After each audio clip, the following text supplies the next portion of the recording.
कार्यक्रम वेद पाठशाला में मैं आपका हार्दिक स्वागत करती हूँ। प्रिय श्रोता, परमेश्वर का वचन जीवित, पवित्र एवं सामर्थी है। आशा है कि आज के वचन से आपको आत्मिक लाभ होगा। तो लीजिए प्रस्तुत है ये संदेश।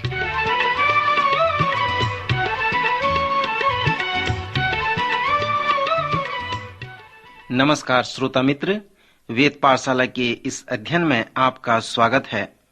संपूर्ण पवित्र शास्त्र का सर्वेक्षण करने का यह जो सुअवसर मिला है, इसके लिए हम परमेश्वर पिता का धन्यवाद करते हैं। यह सर्वेक्षण ने नए नियम और पौलुस प्रेरित के पत्रियों पर जो यीशु मसीह के शिष्यों को लिखता था, जो रोम में थे, उनमें हमें ले आया है। जब हमारा पिछला अध्ययन समाप्त हुआ था, तब हम प्रेरितों की महान आध्यात्मिक अति उत्तम रचना की महान शिक्षाओं का निष्कर्ष निकाल रहे थे। पौलुस अब अपने इस पत्र के व्यवहारिक भाग के सारे धर्म विज्ञान को इन गहन शब्दों से आरंभ करते हैं। वो लिखते हैं, इसलिए हे भाइयों, मैं तुमसे परमेश्वर की दया स्मरण दिलाकर विनती करता हूँ कि अपने शरीरों को जीवित और पवित्र और परमेश्वर को भावता हुआ बलिदान करके चढ़ाओ। यही तुम्हारी आत्मिक सेवा है। और इस संसार के सदृश न बनो, परंतु तुम्हारी बुद्धि के नए हो जाने से तुम्हारा चाल चलन भी बदलता जाए, जिससे तुम परमेश्वर की भली और भावती और सिद्ध इच्छा को अनुभव से मालूम करते रहो। श्रोता, इस तरह से पौलुस प्रेरित अपने तेजोमय पत्र को इस्तेमाल के भाग को आरंभ करता है। पौलुस का पत्र जो रोम के नाम है, वह हमारे उस लिखे हुए उद्धार का बहुत विस्तृत आध्यात्मिक कथन है, लेकिन सैद्धांतिक विषय या शिक्षा इस पत्र के इतने गहन हैं, फिर भी पौलुस के पत्र बहुत व्यावहारिक है। जैसे मैं पहले कह चुका हूं कि पौलुस के पत्र दो भागों में बटे हैं, एक शिक्षा देने का और दूसरा भाग है कार्यविंत होने का।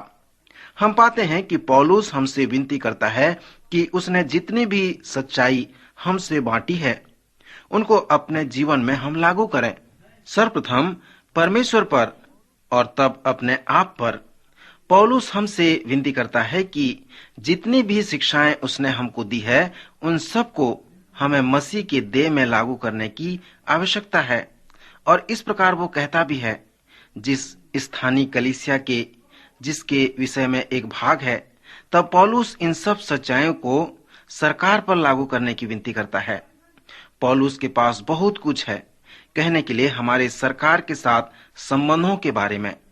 15 अध्याय में वह विनती करता है कि हम रोमियों की कुछ पुस्तक की सार, उनकी जो सच्चाई हैं, उसे हम लागू करें अपने इस संसार पर। अब हम इसको अपने जीवन में लागू करने के भाग को देखेंगे।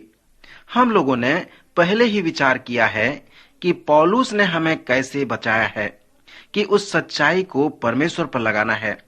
पौलुस हमें बताता है कि हमें परमेश्वर को हर बात में केंद्रित करना है और यह महसूस करना है कि परमेश्वर ही हमारी सारी चीजों का स्रोत है। वह हमें बताता है कि परमेश्वर ही शक्ति है हर चीज के पीछे, और वह हमें बताता है कि परमेश्वर की महिमा ही उद्देश्य हर बात में है।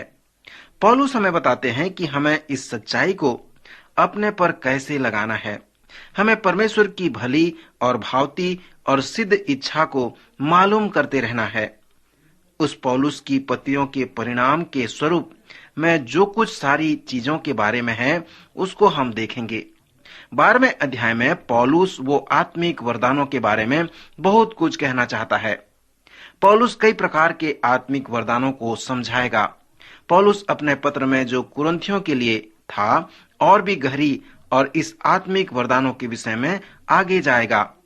अगर आप उन आत्मिक वरदानों की सूची बनाएंगे जो पौलुस ने इस पत्र में और कुरिन्थियों के नाम अपने पत्रों में और इफिसियों में वर्णन किया है, अगर दूसरे प्रेरितों के द्वारा आत्मिक वरदानों के बारे में जो कुछ कहा है, उसकी तुलना हम पौलुस के द्वारा जो कुछ आत्मिक वरदानों के बारे में है, उसे करते हैं, वो हमें 20वें और 21वें आत्मिक वरदानों की एक सूची को देता है, जिनका वचन हमें वर्णन करना है। इन आत्मिक वरदानों की जो महत्वपूर्ण बात है कि यह सब एक ही आत्मा के कार्य के द्वारा होता है। दूसरे शब्दों में कहूं कि पवित्र आत्मा इस संसार में अपने लोगों को आत्मिक वरदानों को देकर कार्य करता है। जब परमेश्वर के लोग यह जान जाते हैं कि पवित्र आत्मा ने उन्हें क्या वरदान दिया है और उन वरदानों के कार्य में उसे किस प्रकार इस्तेमाल करना है, तब पवित्र आत्मा कार्य करता है, क्योंकि पवित्र आत्मा इसी तरह से लोगों के जीवन में कार्यान्वित होने देता है। पौलुस रोमियो के 12वें अध्याय में एक सिद्धांत को हमें बताए हैं। जब वह हमसे आत्मिक वरदानों के बारे में बात करता है, जैसे शिक्षा देने का वरदान, प्रचार करने का वरदान या शासन करने का वरदान, वह हमें यह सिद्धांत देते हैं, यदि कोई सिखाने वाला हो तो वह पूरी तरह से सिखाने में लग जाए।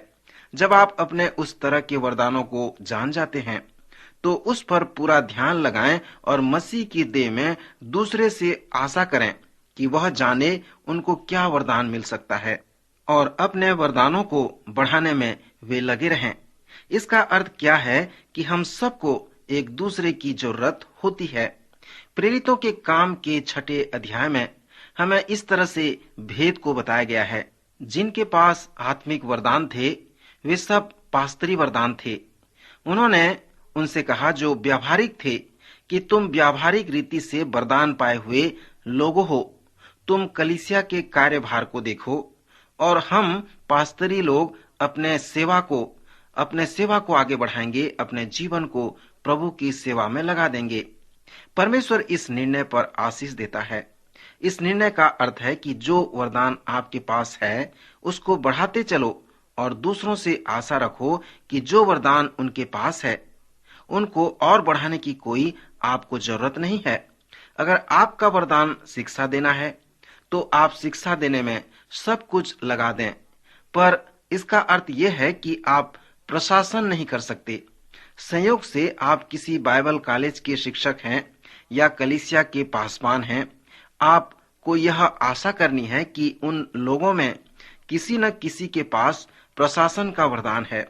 अगर वह अपने आत्मिक वरदानों को बढ़ाने के लिए अपने आप को बढ़ा दे देते हैं तो कलीसिया की प्रशंसा जो प्रशासन जिम्मेदारी है वो चलाई जा सकती है। आप उस कार्य को करें जिसे परमेश्वर ने आपके लिए नियुक्त किया है और मसीह में अपने भाई अपने बहन से आशा रखिए कि वह उस कार्य को करे जिसे परमेश्वर ने उनके लिए रखा है, कि उस कार्य को वो पूरा करें। इसका मतलब यह होगा कि जो वरदान आपके पास है वह उनके पास नहीं है और जो वरदान उन लोगों के पास है वह वरदान आपके पास नहीं है। इसका यह तात्पर्य है कि आपको उन भाइयों और बहनों की जरूरत है और उनको आपकी जरूरत है। यह बहुत सुंदर रूप से कार्य करता है। जैसे पौलुस लगातार अपनी पत्री के इन भाग में रोमियो के 12वें अध्याय में विनती करते रहता है। वह हमसे विनती करता है कि हम सारी सच्चाइयों को जो उसने हमें इस पत्र में दिया है, हम उसे अपने कलीसियाओं और स्थानीय आराधनालयों में वर्णन करें जिसके हम भाग हैं। यह उसके इस पत्र का बहुत ही व्यवहारिक भाग है। अगर आप 12 अध्याय के इस भाग को पढ़ेंगे तो आप देखेंगे कि पौलुस इन बातों को करने के विषय में कहते हैं। हमें एक दूसरे से निष्कपट प्रेम करना है। मेरा मतलब झूठा प्रेम नहीं दिखाना। मेरा उस प्रकार के प्रेम से मतलब नहीं है जिसके बारे में हम सिर्फ बात करते हैं, लेकिन हमें भाईचारे के सच्चे प्रेम से रहना है। तब हमें सच्ची पवित्रता में होनी चाहिए।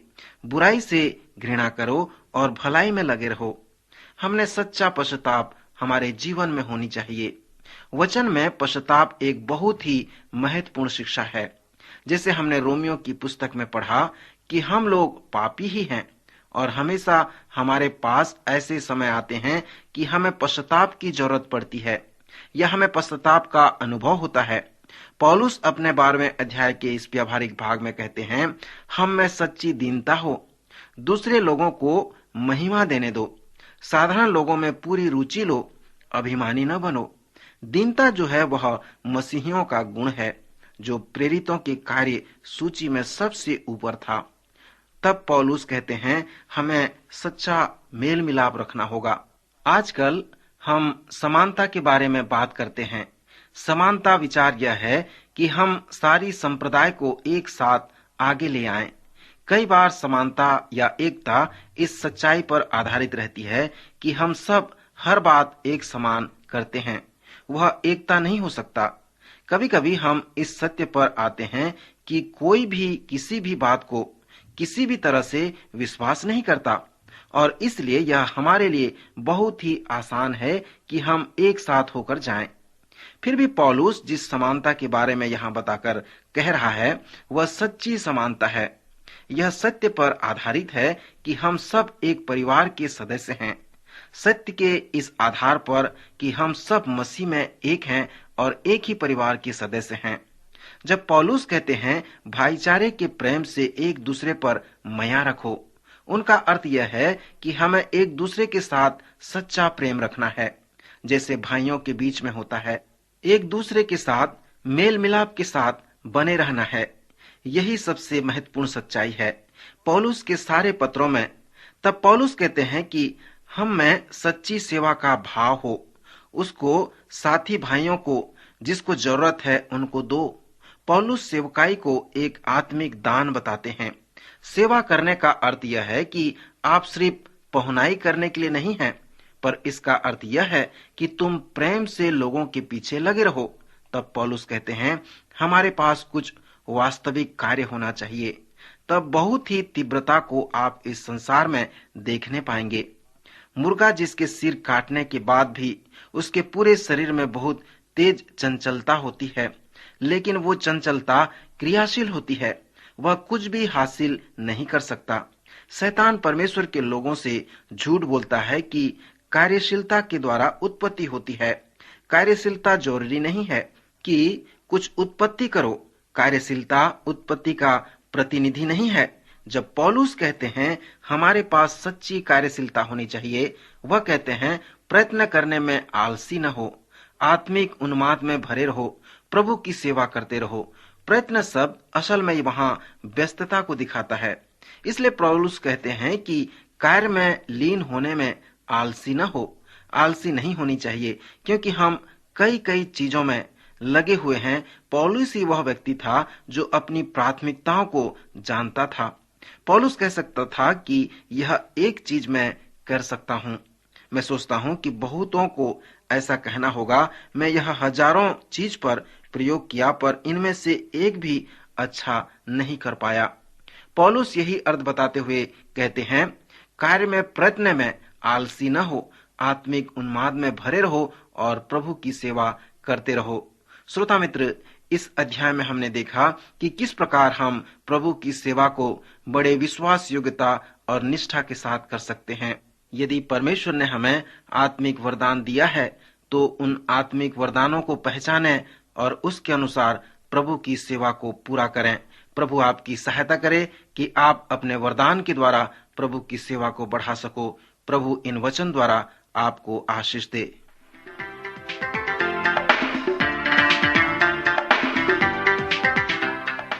अभी आप सुन रहे थे कार्यक्रम वेद पाठशाला। श्रोता, हमें विश्वास है कि इस कार्यक्रम के द्वारा आपको आशीष मिली है। यदि इस कार्यक्रम के विषय में अधिक जानकारी प्राप्त करना चाहते हैं या बाइबल अध्ययन से संबंधित कोई प्रश्न हमसे पूछना चाहते हैं, तो आप हमें इस पते पर लिखें। हमारा पता है कार्यक्रम वेद पाठशाला, post box number 713, EN post, Faridabad 7। पता एक बार फिर सुन लीजिए। कार्यक्रम वेद पाठशाला, post box number 713, EN post, Faridabad 7। आज के कार्यक्रम का समय यहीं पर समाप्त होता है। अगले कार्यक्रम में आपसे फिर भेंट होगी।